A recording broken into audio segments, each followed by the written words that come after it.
Halo semuanya, perkenalkan nama saya Martin Luther King. Di sini saya mewakili tim KKN kelompok 47 untuk menjelaskan materi kimia terkait polimer. Adapun beberapa hal yang akan saya sampaikan dimulai dari pengertian dasar, jenis polimer, reaksi polimerisasi, serta aplikasi polimerisasi sintesis. Dimulai dari pengertian dasar. Polimer adalah senyawa molekul besar berbentuk rantai atau jaringan yang tersusun dari gabungan ribuan hingga jutaan unit pembangun yang berulang. Contohnya seperti plastik pembungkus, botol plastik, styrofoam, nilon, dan pipa paralon. Selanjutnya, terdapat unit kecil berulang yang membangun polimer, di mana disebut dengan monomer. Contohnya, di sini polimer polipropilena tersusun atas monomer bernama propena.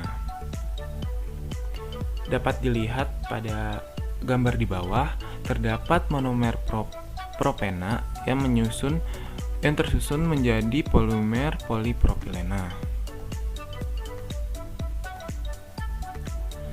Selanjutnya terdapat jenis polimer. Yang pertama ini berdasarkan sumbernya.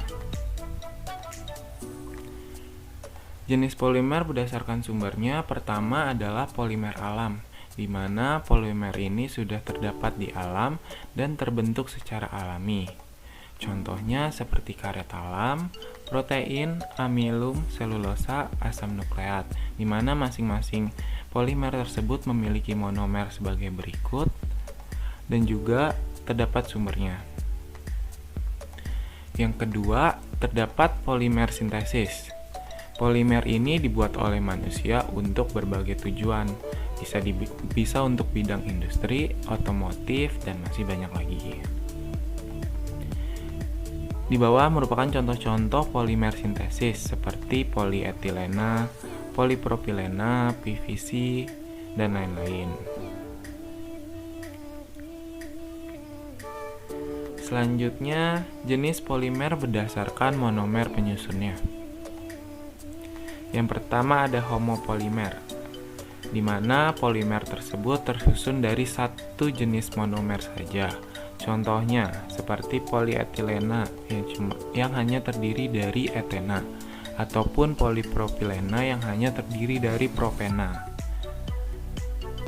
Dan selanjutnya ada copolimer, di mana polimer tersebut tersusun dari dua jenis atau lebih monomer. Contohnya seperti nilon 66. Dia itu terdiri dari monomer hexamethyldiamina beserta asam adipat. Dan dakron itu dari asam tereftalat dan juga etilena glikol. Selanjutnya, jenis polimer berdasarkan sifatnya dibagi atas 3. Yang pertama adalah termoplas. Polimer ini akan melunak jika dipanaskan dan dapat dicetak kembali menjadi bentuk lain. Hal tersebut disebabkan oleh strukturnya yang terdiri dari rantai-rantai panjang dengan gaya interaksinya yang lemah, sehingga dapat dibentuk menjadi bentuk lain. Sifat-sifat lainnya itu juga dia bersifat ringan, kuat, dan juga transparan. Nih, contohnya itu ada polietilena, polipropilena, PET, dan PVC. Yang kedua, ada juga sifatnya disebut dengan termoset, di mana polimer ini memiliki bentuk permanen dan tidak menjadi lunak jika dipanaskan. Hal ini disebabkan oleh ada banyaknya ikatan kovalen yang kuat antara rantai-rantai molekul. Berbeda dengan sifat sebelumnya, termoset ini memiliki sifat yang kuat sehingga tidak bisa dibentuk menjadi bentuk lain. Contohnya itu ada bakelit dan melamin. Dan yang terakhir itu ada elastomer. Dari namanya kita bisa mengetahui bahwa polimer ini memiliki sifat yang elastis. Bentuknya dapat diregangkan, tapi dapat juga dikembalikan seperti semula. Nah, elastisitas ini timbul karena struktur elastomer ini terdiri dari rantai yang saling tumpang tindih dengan adanya ikatan silang yang akan menarik kembali rantai tersebut kembali ke susunan tumpang tindihnya. Contohnya seperti karet alam atau poliisoprena dan karet sintesis SBR.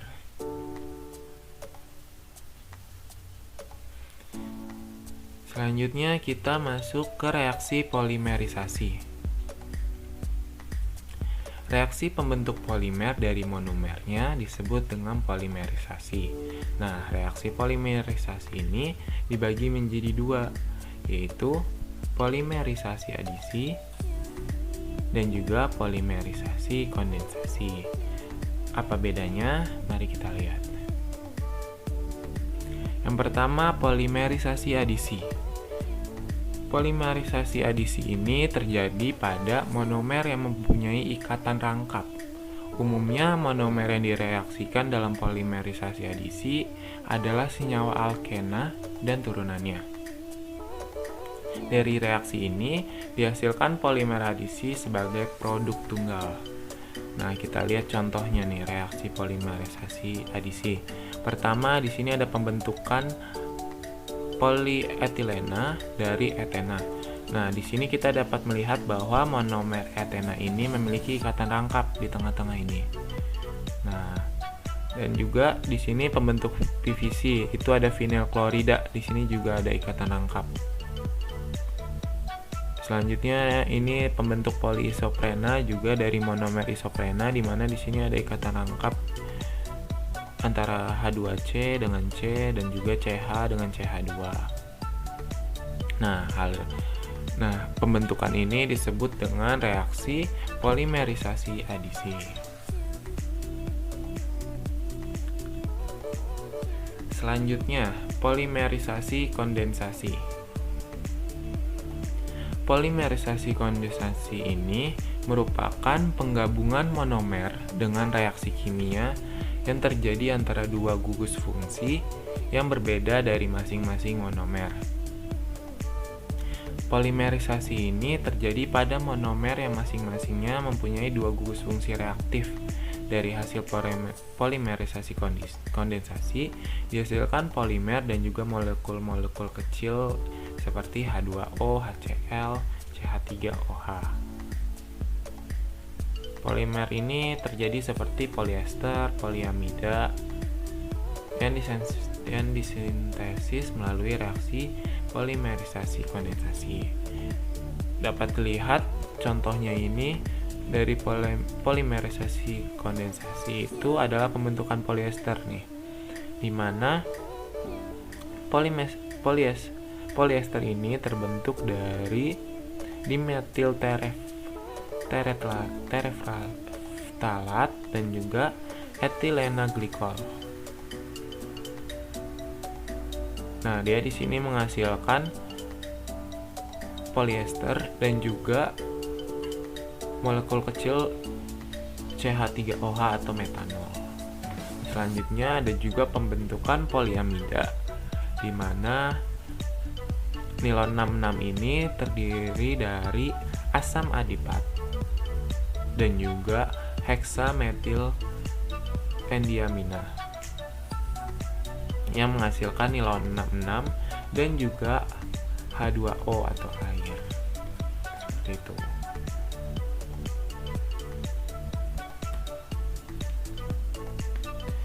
Selanjutnya terdapat aplikasi polimer sintesis. Ini pertama ada polivinyl klorida atau PVC yang dimanfaatkan sebagai selang ataupun paralon. Nah, plastik jenis ini mempunyai sifat keras, kuat, tahan terhadap bahan kimia dan dapat diperoleh dalam berbagai warna.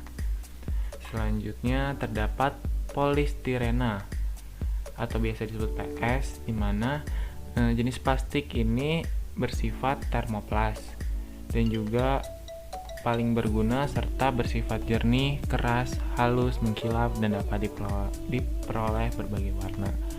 Nah, bisa dilihat pada gambar bahwa dia dapat dimanfaatkan sebagai styrofoam ataupun bisa juga sebagai bahan untuk peralatan medis, mainan, alat olahraga, dan sikat gigi. Selanjutnya, terdapat polietilena atau PE yang dimanfaatkan sebagai plastik. Nah, PE ini adalah bahan termoplastik yang kuat, di mana ada dua jenis, yaitu dengan densitas rendah dan juga densitas tinggi. Dengan densitas rendah, dia tuh relatif lemah dan kuat dan digunakan untuk kantong kemas, botol, atau industri bangunan. Sedangkan yang densitas tinggi dia sifatnya lebih keras, kurang transparan, dan tahan panasnya hanya hingga 100 derajat Celcius. Nah, ini biasanya untuk sebagai bahan pengganti karet ataupun bahan mainan anak-anak. Dan selanjutnya ada polipropilena atau biasa disebut dengan PP. Nah, polimer ini kita dapat temui di botol plastik. Biasanya di bawah botol plastik itu terdapat logo PP. Nah, itu maksudnya adalah polipropilena. Polipropilena ini mempunyai sifat yang sangat kaku, berat jenis rendah, tahan terhadap bahan kimia, tahan terhadap panas, dan tidak mudah retak. Nah, plastik ini biasanya digunakan untuk alat-alat rumah sakit, komponen mobil, ataupun botol, dan juga bahan pembuat karung. Selanjutnya, politetrafluoroetilena atau ini merupakan polimer untuk teflon. Nah, teflon ini memiliki daya tahan kimia dan daya tahan panas yang tinggi. Dan keistimewaannya adalah sifatnya yang licin sehingga bahan lain tidak dapat melekat di teflon ini. Selanjutnya ada polimetil metakrilat. Seperti pada gambar, dia biasanya untuk lampu mobil. Selanjutnya ada juga polietilena tereftalat atau PET. Nah, dia itu nggak jauh beda sama yang di atasnya, polietilena PE. Nah, dia biasanya dibuat untuk botol plastik minuman. Yang terakhir adalah nilon 66, di mana nilon ini memiliki karakteristik yang tahan terhadap paparan sinar matahari, titik lebur yang sangat tinggi, dan warna yang sangat baik.